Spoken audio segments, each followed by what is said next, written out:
Almost everyone I talk to thinks they're just sitting on $1 million idea. Oh, absolutely. Like for a movie or a massive video game or even the next global anime franchise.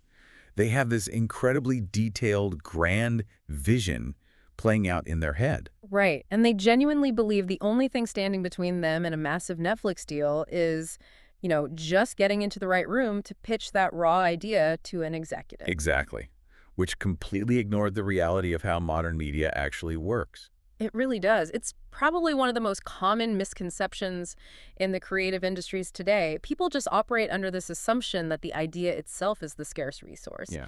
They think a clever plot twist or a unique magic system is all it takes to build an empire. And today's source material, which is this really comprehensive document called the Knowledge Doc Franchise Blueprint, it basically takes a sledgehammer to that entire mindset. It completely deconstructs it. It does. It proves why walking into a room with nothing but a raw idea is a terrible strategy.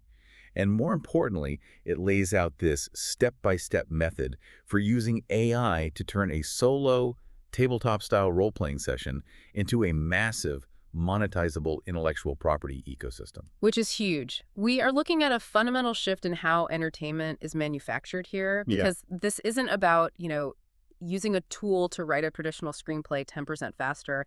It is a complete departure from the act of writing linear, static stories. Instead, we're looking at how creators are generating self-sustaining interactive ecosystems right from the ground up. So whether you're trying to build your own brand from scratch, or you're just intensely curious about the future of the creator economy, or even if you just want that aha moment about how modern media ecosystems are actually built, this deep dive is going to be a masterclass in modern world building. It really is. Okay, let's unpack this, starting with the foundation of the whole method.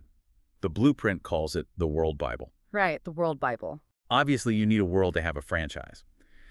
But how does this method start differently than, someone just sitting at a typewriter writing a traditional script? Well, if you look at traditional storytelling, a writer usually starts with a protagonist and a central conflict. You ask, who is this person and what happens to them? Right, the classic hero's journey stuff. Exactly. But the blueprint flips that paradigm entirely on its head. It mandates that you start with phase one, which is exclusively focused on creating this knowledge document. The World Bible. Yes. Before a single character is ever named, before any plot is even conceived, you are strictly defining the immutable laws of reality for a brand new universe. It's like coding the physics engine of a sandbox instead of trying to build a single static sandcastle. You define gravity, and then you just see what falls. That is a perfect analogy, and the source material uses a really compelling example for this called Lords of the Night. Oh yeah, the monster lore. Right. It perfectly illustrates systemic world building. The creator didn't sit down and write a linear tale about a survivor in the apocalypse. Instead, they authored a strict set of rules. Like what? So, Rule 1, the world ended 73 years ago. Rule 2, at exactly 6 p.m. every day, night falls instantly, and monsters emerge from the darkness. Okay, that's terrifying. Rule 3, these creatures are 10 times stronger at night. And Rule 4, humanity only survives inside heavily fortified, magically warded settlements. Right, and they have to use the monster cores for power, right? Exactly. The only way to gain power or run their machinery is by harvesting the energy cores from those monsters. See, the tension is automatically built into the system there. Yeah. You don't have to force a dramatic moment. The drama naturally occurs because, hey, it's almost 6 p.m. and your character's stuck outside the walls. Precisely. You are detailing these core mechanics, how people level up, what the character classes are, what the monsters drop when defeated. You build out entire spreadsheets for the loot database and the monster taxonomy. And then you feed all of that into a custom GPT, right? Yes, and that structured data is the critical component. You take all those rules, those spreadsheets, and that lore, and you feed it into a custom GPT to act as an AI game master. So it's not just a writing assistant anymore. No, you are essentially providing a complex system prompt.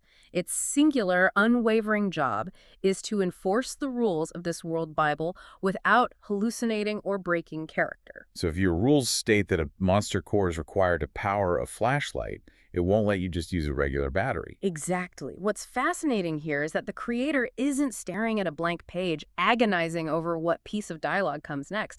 They aren't manually writing every scene. They're just playing. Right. They're creating the rules and then participating as a player in their own world. They roll up a character, they tell the AI, I want to scout the nearby ruined watchtower to find a monster core. And the AI just generates the whole scenario.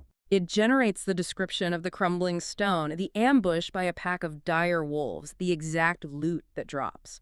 All of it constrained perfectly by the rules of the World Bible. It's crazy because the creator is experiencing the narrative for the first time as they're creating it. They're discovering the world right alongside their future audience. The paradigm shift cannot be overstated, but that does highlight a rather large mechanical problem. Yeah, how to actually monetize it. Because having a blast playing a solo text adventure in a custom GPT is fun Friday night, but it doesn't pay the rent. Exactly. Lore locked in a chat window doesn't make any money. So how does a creator actually extract a consumable, entertaining piece of content out of that sandbox? I mean, they have to step inside and hit record, right? Right. A role-playing session is essentially invisible until it's packaged. This is where the blueprint outlines the adventure pipeline. Okay, walk us through the pipeline. The creator enters the text adventure and begins playing. But they don't just speed through it. At key narrative beats like discovering a new biome, or engaging in their first major battle, or uncovering a ruined settlement, they pause the game. They stop the simulation. Yes, and they use an AI image generator to visualize that specific beat. They take the exact vivid description the AI game master just provided in the text and use it as a prompt. So they generate a visual of the hero standing at the edge of the watchtower, or the dire wolf lunging from the shadows. Exactly. Or the shattered monster core lying in the dirt. Wait, isn't this basically just taking screenshots of solo D&D campaign? Like, how does that become a polished product? I'm looking at the production trick the source outlines for assembling this, and it sounds almost absurdly primitive. I know, it sounds crazy. You're telling me they're making a literal PowerPoint presentation, dropping some AI images onto the slides, and tossing it into a basic editor like CapCut. I understand the skepticism. On the surface, assembling a slideshow sounds incredibly cheap compared to studio-level animation. But the genius of this workflow isn't in competing with Pixar on visual fidelity. So what is the genius of it then? The genius is the zero marginal cost of continuous lore creation. When you play that session, you are simultaneously producing the narrative arc, the world building, the dialogue, and the visual assets all in one pass. It is the ultimate content multiplier. Oh, wow. So it's less about the cinematic quality of a single video and more about the velocity of the world building. Precisely. You start with a blank presentation. Slide 1, character creation. Slide 2, first exploration. You replace those bullet points with the images you generated during the playthrough, and you add a short narrative script underneath based on the text adventure. And then you just narrate the slides. Yeah, you read that script into a microphone, import the audio and images into CapCut, add a slow pan, a zoom, some royalty-free music, and suddenly you have a YouTube episode. And because the friction is so low, you could do this 20 times in a few weeks. Boom, you have a complete 20-episode season. Exactly. You are operating at the speed of an entire television writer's room, entirely by yourself. That's wild. You aren't just making disposable YouTube videos. You are minting intellectual property assets with every single upload. But a YouTube episode is great, obviously. But a franchise needs products, right? Absolutely. A YouTube channel with a loyal following is a great start. But a true franchise requires merchandise. And this is where the playthrough reveals its hidden value. Right. Here's where it gets really interesting. Because the story is essentially doing the heavy lifting of product R&D. Every single discovery your character makes is a future product prototype. Yes. The loot your character finds isn't just a fun fictional bonus. If your character battles a boss and loots a uniquely described sword, that isn't just a plot device. It becomes Card 001 in a future trading card game. Exactly. If your hero tames a tiny bioluminescent slime monster in episode 3, or a shadow cat, that creature naturally becomes the blueprint for a physical plushie, an enamel pin, or a figurine. There is this quote from this source material regarding this that completely reframes how we look at e-commerce. It says, fans don't buy merchandise, fans buy memories. It is a profound insight into consumer psychology. Think about a generic fantasy sword printed on a t-shirt in a standard Shopify store. It holds zero emotional weight. Right, a generic sword means nothing? No one will buy it because it means nothing.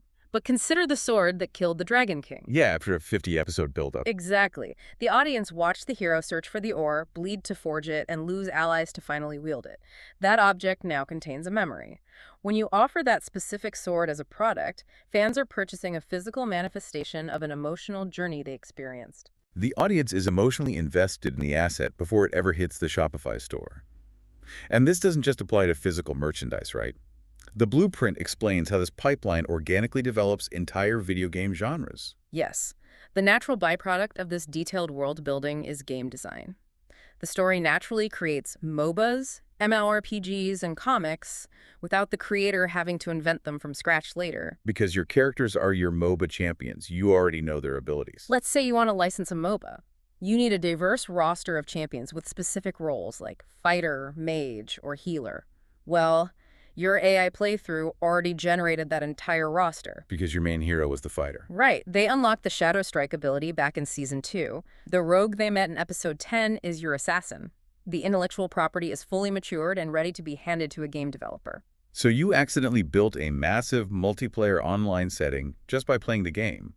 And now that the creator has episodes and audience and merch revenue, how does this change the game with the Hollywood gatekeepers? If we connect this to the bigger picture, the creator isn't selling a story anymore. They are selling de-risked intellectual property, and that grants the creator immense leverage. Let's contrast that with the traditional pitch. You write a script, you get 100 rejections because you have no audience. Right? Yeah. You represent high risk. It completely dismantles the traditional option A. A creator spends 3 years agonizing over a brilliant script, gets a meeting, and is almost universally rejected. Because from the studio executive's perspective, an unproven idea is extreme financial risk. They don't need ideas, they have millions of them. They need evidence that people care. Exactly. What studios desperately need, what they actively hunt for, is hard evidence. So let me ask you, the listener, directly. If you were an investor, which option would you choose?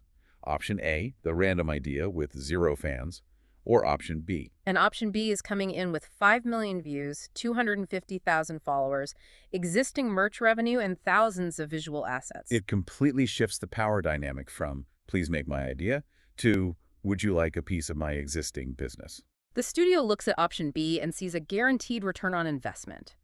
That audience data is the ultimate flex. Because you can tell the studio exactly who the favored villain is. Right.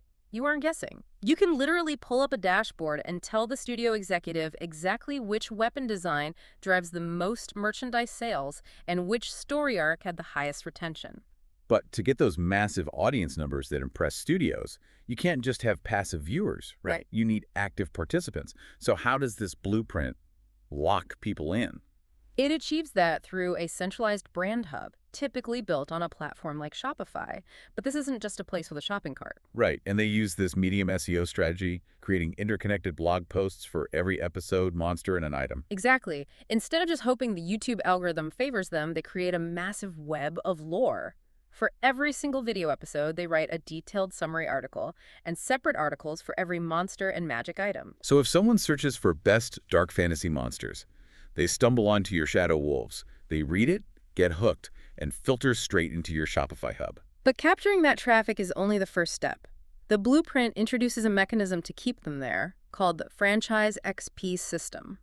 So what does this all mean? I want to ask about this because tying physical merch to digital unlocks, like buying a plushie to get an exclusive digital badge. Yeah. How does that change the fan experience? And wait, we should clarify, is this crypto? No, the blueprint is explicitly clear. This has absolutely nothing to do with crypto tokens or financial profit sharing. Oh, good. The Franchise XP system is simply a digital participation score. Fans earn XP for watching episodes, reading lore, or playing the GPT world themselves. So they were getting points just for being a fan. What does the XP actually buy them? It buys them quantified scarcity cosmetics. Like what? For example, a Shadow Lord frame to go around their avatar with a maximum supply of exactly 1,000, or a Void Emperor aura numbered 17 out of 100. Oh, wow. So once 1,000 hardcore fans spend their XP to claim it, it's permanently sold out. Exactly. Because they are artificially limited, these digital items hold immense social value. And these digital items can be traded on a marketplace, creating a self-sustaining community economy. Where the creator takes a marketplace fee, I assume. Naturally, collectors love completion, scarcity, and prestige. It turns a passive audience member into an active citizen of the IP. So if I buy the plushie, I get a code that unlocks the digital badge on the hub. They reinforce each other. Yes. By inextricably linking physical purchases to digital status symbols, you lock them into the ecosystem. It really is a stunningly comprehensive vision. Let's just briefly recap this ultimate pipeline because it's a massive shift. You start with the World Bible. Right, defining the rules. You feed it into a custom GPT to create your AI game master. You play through the adventure, pausing to generate images. Then you create fast, narrated episodes. You funnel viewers to a brand hub using SEO lore articles. You lock them in with merch and a gamified XP system.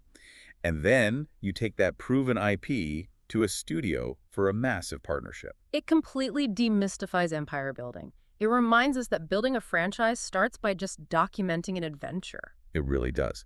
But before we wrap up, I want to leave you, the listener, with a final mind-bending concept to mull over that builds on this source material. Oh, what's that? Well, the source mentions that viewers can eventually enter the creator's custom GPT and play in the world themselves, right? Yeah, that's a huge engagement driver. But what happens when a fan's playthrough creates a cooler storyline or a better hero than the original creators?